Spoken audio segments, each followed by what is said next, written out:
All right, y'all. Hey, so ever since I was a child, I've always had an affinity for dance. That, to me, dance was my most natural form of expression. I didn't have to think about anything. I could just, the music just told me what it wanted me to do. I could just move my body. I didn't care.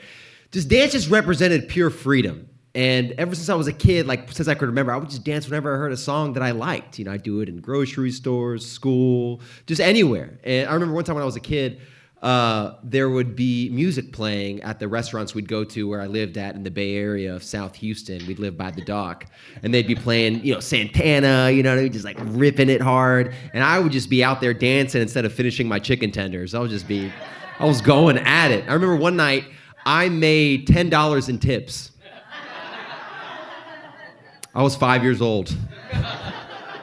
So, my parents were supportive for my knack for dance because, when your child can buy his own toys, you don't really have a choice. So that was great. And then I remember later on that year, I saw the Nutcracker on television, and I was just watching it, and I was like, I've never seen this type of movement before. I remember watching this male dancer, and he was just doing these leaps across the stage, like he just couldn't stop moving. And it looked like if Michael Jordan never stopped dunking, just like continuous over and over again. And I was just so enamored. And it was at that moment I knew like that's what I wanted to do with my life. That was like my dream. And I turned over to my mom and I said, hey, I'm gonna do that when I grow up. And my mom looked down at me and she was like, yeah, me too. We're gonna. But she, my mom was born and raised in the Soviet Union. So that was kind of a common thing to put your kid in dance if they showed an affinity for it. So that's what she did a couple years later. And I remember I would just be in all types of dance classes, tap, jazz, just everything. And the thing that I struggled the most with was ballet because it was so damn difficult. It's the hardest physical art form out there, I would say, because you have to have the ideal ballet body. You got to have long legs, arched feet. You got to have this thing called external rotation, which means you got to have to turn out from the insides of your legs, that sounds like having more of a body of a spider than a human being, So it was so difficult to do it, but whenever I would see the older dancers just excel and make it look like it was nothing, it made me want to do it even more. It just made me just be like, if they can do that, then they can do anything. That's what I thought, and I would experience pushback growing up as doing ballet. I remember when I was 12, I was enrolled in this super serious Russian ballet program, and we had to wear white shirt, white tights, white shoes. I looked like a marshmallow. And we had a strict Russian ballet teacher, and for weeks he would just keep on telling me every day, "You just don't have the body for it. I'm sorry. There is nothing I can do. I can try. You have to have 180 degrees turnout. You don't have enough. It's just keep doing musical theater or something."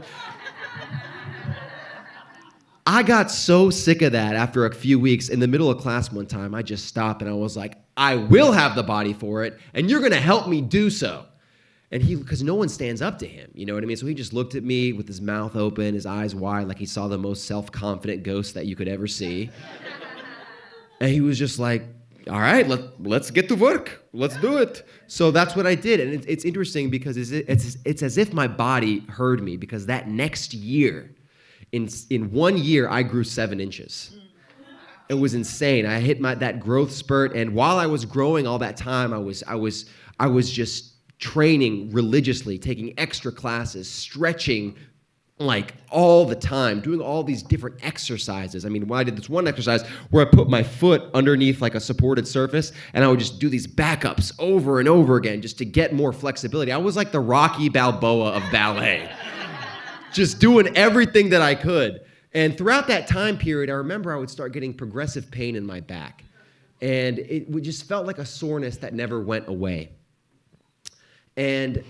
But all this hard work led me to one of the best dance schools to get accepted into their summer program called the Kirov Academy of Ballet in DC. And I took that offer. I went there for the summer program, and I got accepted to the year-round program. It was a boarding school. And I was so elated when I got in because I was like, wow, I can finally be at a place where everybody was doing what I was doing all the time. I no longer had to feel like in the back of my head someone was going to call me out for being a dancer or this and that. I could just be me. It was so cool. And I went back home elated, but at the end of that summer, my back pain increased a lot. And I thought, okay, I really have to go check this out. So I went to get it checked out at a free arts clinic.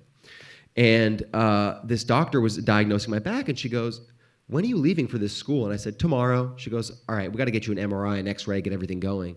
And I went on kind of like, just like went around town to get it as fast as I could, got it done, went back home, did my last dance class before I was going to move.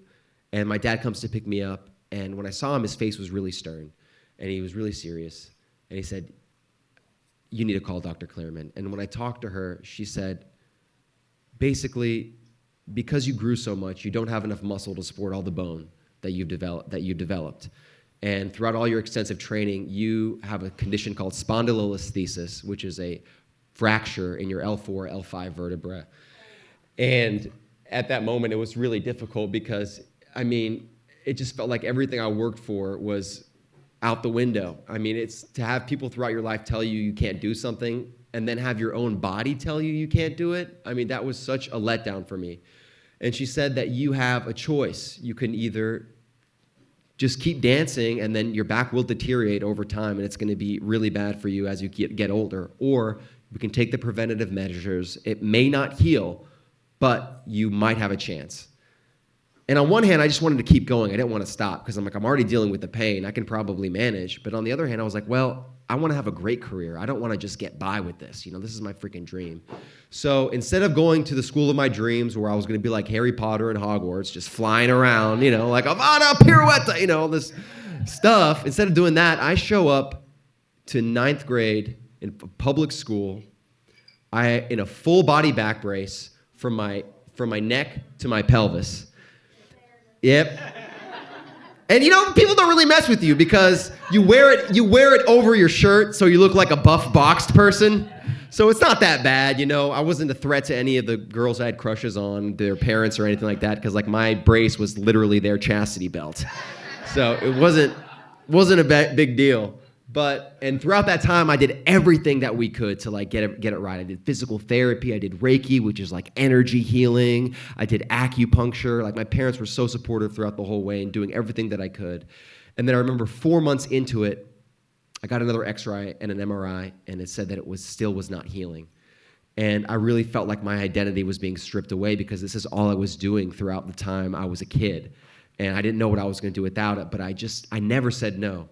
So I kept doing physical therapy. I started learning all new things about the body.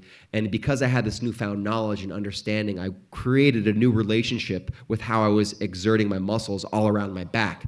And that made me be protected. And it was because of that protection that later on that year, even though I may not have been healed, I knew how to start dancing again the correct way. And I kept on working hard. I kept on dancing. And that next year, it led me to go to another dance school. It was the American Ballet Theater School in New York City, and I was able to have a professional dance career until I was from 17 to 25, and it was an amazing time, and now I'm pursuing acting because just dreams change, you know? That's just how it goes in life. But it was really, really great. I danced with multiple companies. The most recent company I danced for was the Carolina Ballet in Raleigh, North Carolina. I would say if you compared, it would be kind of like the Sacramento Kings. You know what I mean? It's like, yeah, it's a good team. Yeah, nice. You're a pro. Good job. You know? So that was great. And I remember one of my last shows, I was performing in the Nutcracker, and I was the Snow Cavalier. And my parents came out to see it, and I could just feel my mom in the audience. And I just remember I was just in a series, I was in a sequence of steps, and I just could kind of just feel her there. And I just remember with my body, I just remember answering her back. I was just like,